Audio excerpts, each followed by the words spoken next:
Now, a tiny beetle is killing trees in South Africa, and fear is rising that Johannesburg's massive man-made forest could be decimated. The little beetle has a long name, the polyphagous shot-hole borer. It bores holes into tree trunks and then spreads a fungus it carries, which cuts off the system that transports water, and the trees die. It's already reportedly infested large parts of Joburg's northern suburbs, as well as the WestRand and Bedfordview, and the government in the Northern Cape is concerned about the destruction of pecan nut trees there. To discuss, we're joined by Associate Professor in Microbiology at the University of Pretoria, Wilhelm de Beer, from our studio in Pretoria. Professor, thank you for being with us. Firstly, how did this beetle get here?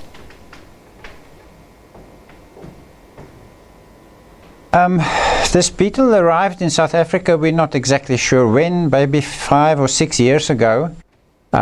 We first detected it in the city of Pietermaritzburg about 18 months ago, and we suspect that the beetle actually arrived on wood that was shipped to South Africa, maybe as pellets or something from Southeast Asia, because that is where the beetle originates from. But the beetle has also been found about 10 years ago for the first time elsewhere in Israel and also in California, where it has been killing avocado trees and many other species of trees. And that is only the first time that people started paying attention to this beetle. So, yeah, so the beetle has been around here a couple of years before we started detecting it. And as I said, we think it came from Southeast Asia. All right, Professor, thank you very much. I apologize for that technical problem. You were moving a bit with the background there, but we have you stable in Pretoria. Just how far, how wide has this beetle spread in South Africa? Do we have a potential crisis here? So I'm sorry, I can't hear you properly. Can you just repeat the question? How far and how wide has this infestation spread? Is it a crisis? Yes, it's a big problem at the moment. We detected it first, as I said, in Pietermaritzburg, and then about midway through last year we detected it in the Northern Cape. And then in January this year we was alerted to the fact that the beetle is now also in Johannesburg. And then in April this year we got called down to George and Knysna, and it's clear that the beetle has been there for a couple of years already. So the beetle has been spread around the country quite substantially. We are also investigating other reports, but we still need to confirm it from some other places. But at the moment, Johannesburg and the Sandton area is the worst hit. And it's really causing big problems there. There's streets of trees that's been killed already, and there's many more trees that has been infested already. So it's really a big problem. And there are reports of up to 500,000 trees that could potentially be lost in Johannesburg. Does that sound reasonable? So that's very difficult to say, because at the moment the beetle infests many different types of trees, many tree species, and with some of these trees we don't know what's going to happen. Sometimes it can take 3 months for a tree to die, sometimes it can take 5 years, and then some of the trees that get infested won't die and they will actually recover. So it's very difficult to predict exactly what's going to happen and how many trees we're going to lose. But there's a couple of key species that we know are really infested the worst, and these include things like the plane trees, London plane trees in Johannesburg. So there's many streets that's planted with the plane trees. But the first trees that really start dying is the Chinese maples, Japanese maples, box elders, and these are regularly planted alongside our streets. And down in Knysna, big English oaks has been dying, so we're really concerned about the situation all over the country in the cities. And it would be so sad to lose street trees, but what about farm crops? Is there any danger here to the agricultural sector at large? That's right. So yes, in Israel and California the initial detections were actually on avocado trees and avocado orchards. And this was a major issue there, and trees started dying, and that is actually why they started doing research on this beetle. In South Africa, we have found it in Johannesburg on backyard avocado trees, but we haven't found it yet in any orchards. So it's not yet in any avocado orchards. But we know the beetle is spreading northwards in KwaZulu-Natal. We've detected it alongside the coast up from Durban almost to Richards Bay already. So we suspect it's a matter of time before it will reach the avocado trees or avocado orchards. In terms of the other crop is pecan nuts. There, as I said, we found it in July last year in the Northern Cape already.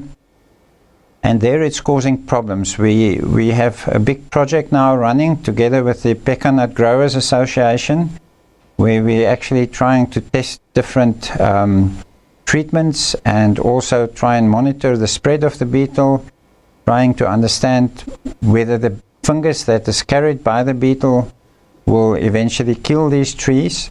So, but some of these questions we will have to wait and see, and only time will be able to tell us what exactly is going to happen. So what you're saying is we don't know if we can stop the spread. I might just add that. What you're saying, Professor, is you don't know if we can stop the spread of the beetle. So there's no way we're going to stop the spread. The beetle is already way too advanced and too far out in the country. But there are definitely ways in which we can slow down the spread and also in which we can curb the impact of the beetle. I must just add here, maybe it's not clear to the people that this beetle is really a tiny little beetle. I actually have examples here, so about 30 beetles, and they a little bit like 2 millimeters in size. But it's not the beetle that kills the tree, it's actually the fungus that the beetle carries. So the beetle will attack a tree, puts the fungus in, and the fungus will start growing inside the tree, and eventually the tree will die. Or, as I said, some trees might actually recover. So to really curb the spread and to manage the situation, we need to have good monitoring systems in place where we can see where the beetle is. We are working together with the Department of Agriculture, Forestry and Fisheries, with DAF and officials there, and also with some of the municipalities to try and detect where the beetle is. But in terms of management, there's several things that the cities can do where the beetle has already been detected to try and stop this. One of the first things would be to just recognize the trees that are infested. Sometimes, as I said, the trees can be infested, but they won't be dying yet. But the beetles might actually be reproducing there, and the population build up and start killing and infesting other trees in the environment.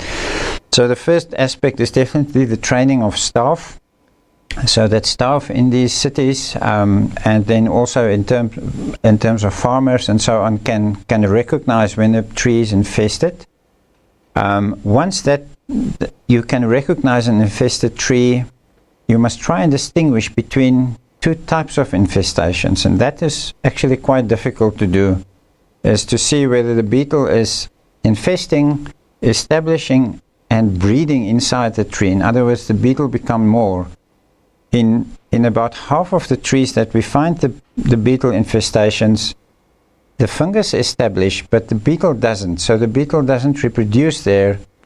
And although the fungus can eventually kill the tree, the beetle is not becoming more. So in trees like that, one can leave the tree and see whether the tree might die or might recover, and it will not really make a difference in your garden. There won't be more beetles spreading in your garden to other trees.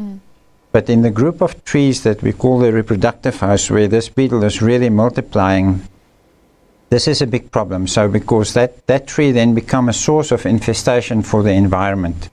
And those trees that we call the reproductive hosts has to be removed. So they have to be cut down, And then an important thing is that the wood from those trees should not be moved around. I've got an example here. This piece of wood is full of little holes, and it's about 500 grams of wood.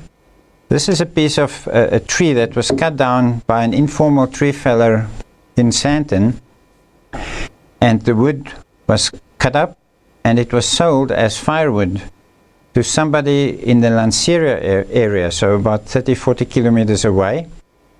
And just by chance, this happened to be, this truckload full of wood was bought by somebody who's a friend of a student of mine.